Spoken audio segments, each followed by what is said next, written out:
Lahat ng mga magulang ay gustong magkaroon ng masigla at maging malapit sila sa kanilang mga anak.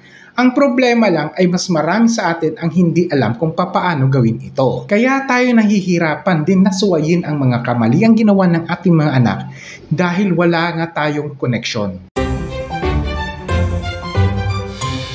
Hello everyone! Thank you for tuning in to this channel and thank you for watching this video.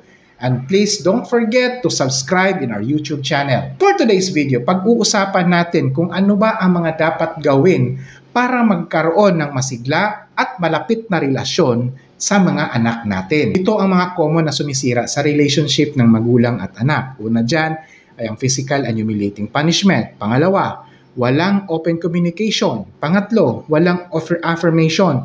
Pang-apat, walang intimacy. So here are the 7 ways kung ano ang gagawin para magkaroon kayo ng masigla at malapit na relasyon sa anak mo. Una, palagi mong bigyan ng pagyakap ang anak mo. Ang physical affection ay nagbibigay ng kalakasan at feeling of security sa bata. Kapag may pagyakap, nakakatulong ito sa brain development ng isang bata. Maliban sa feeling of security, nakakatulong din ito para magkaroon ng self-confidence ang isang bata. By doing this, tumataas ang respeto ng isang bata sa kanyang mga magulang. However guys, please be reminded, may mga bata na ayaw ng physical touches o kaya naman ayaw yung niyayakap sila and we should respect that. Pangalawa, makipaglaro ka sa anak mo. Make fun and laughter dahil nakakawala ito ng takot at pangamba. Ang pakikipaglaro mo sa iyong anak ay nakaka-stimulate ito ng endorphins at oxytocin, both sa parents and the child. Ang endorphin at oxytocin ay nakakatulong para yung feeling mo ng pagiging masaya ay lalabas. Make laughter as a daily habit dahil nakakawala ito ng pangamba at kalungkutan. By making fun, ang bata ay mas nakakaramdam ng malakas na koneksyon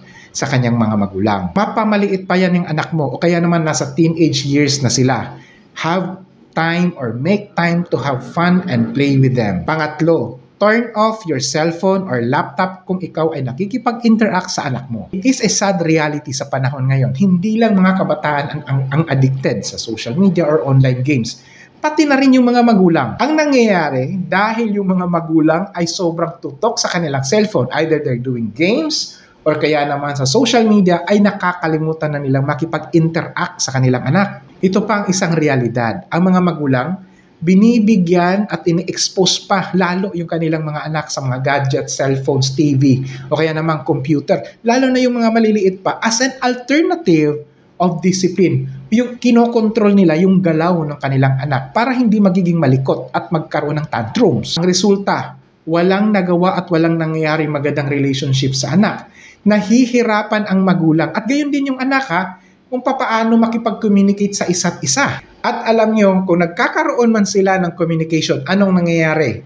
Dinadaan sa sigawan. Number 4, magkaroon ng one-on-one time sa iyong anak. Bigyan mo ng panahon na kayo lang dalawa ng anak mo, hindi kasama yung asawa mo o kaya yung kanyang mga kapatid. Ito yung pagkakataon guys na makatsyempo ka or maghanap ka ng moment o yung tinatawag natin na magic moment. Ang magic moment, at ito yung pagkakataon mo, no? Yung bata, naglalabas siya ng topic, tanong, o kaya naman yung kanyang saloobin, naggaling talaga sa ilaliman ng kanyang puso at isip. Kung mahuli mo yung magic moment na yun na sinasabi ko, mabibigyan mo ngayon ng isang malaman, meaningful at memorable response yung anak mo at tsak guys magiging malalim ang influence mo sa anak mo. Number 5, listen and empathize. Alam niyo, napakamaraming mga magulang sa panahon ngayon ang nagrereklamo, no? Yung mga hugot nila, mahirap daw espilingin yung mga bata ngayon. Hindi na nila maintindihan. At ito sinasabi din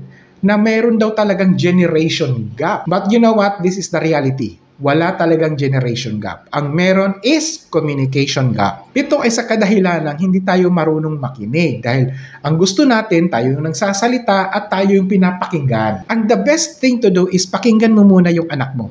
Ano yung kanyang sinasabi? Ano yung kanyang paniniwala? Yung kanyang prinsipyo? Maaaring hindi ka sumasang-ayon sa kanyang mga sinasabi, sa kanyang mga explanation. Pero ito yung magbibigay sa'yo ng pamamaraan para ka makaisip ng strategy. Paano mo siya mabibigyan ng maayos na sagot, maayos na opinyon, o o kaya naman advice, o kaya naman solusyon. Number 6, welcome emotions. Kung lalapit pa ng anak mo sa iyo, no, either iiyak man siya, tatawa, o anuman yung kanyang mga gustong i-express out of his feeling, no, be ready to listen and never ever give any critical comments. Now, ngayon, parents, check yourselves.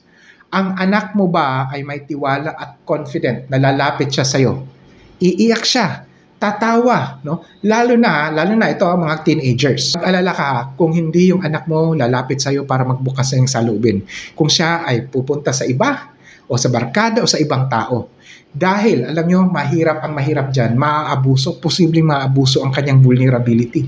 At maaaring malalagay ang anak mo sa kompromisong sitwasyon. Number 7, bedtime snuggle and chat time. Bago kayo matulog, no, magkaroon muna kayo ng mga little chit-chats, no, or mga bedtime stories, lalo na pag medyo maliliit pa yung mga anak mo. Ito yung mga chances na may mga pagkakataon na maglalabas ng kanilang mga saloobin yung bata. Ito rin yung pagkakataon mo na baka pagkwento ka ng inyong karanasan ng kabataan mo at may yung mga natutunan mo rin sa buhay at ma-share mo rin sa kanila yung iyong prinsipyo sa buhay. Alam nyo, wag na nating maliitin ang kahalagahan ng pagkakaroon ng masigla at positibong relasyon sa ating mga anak.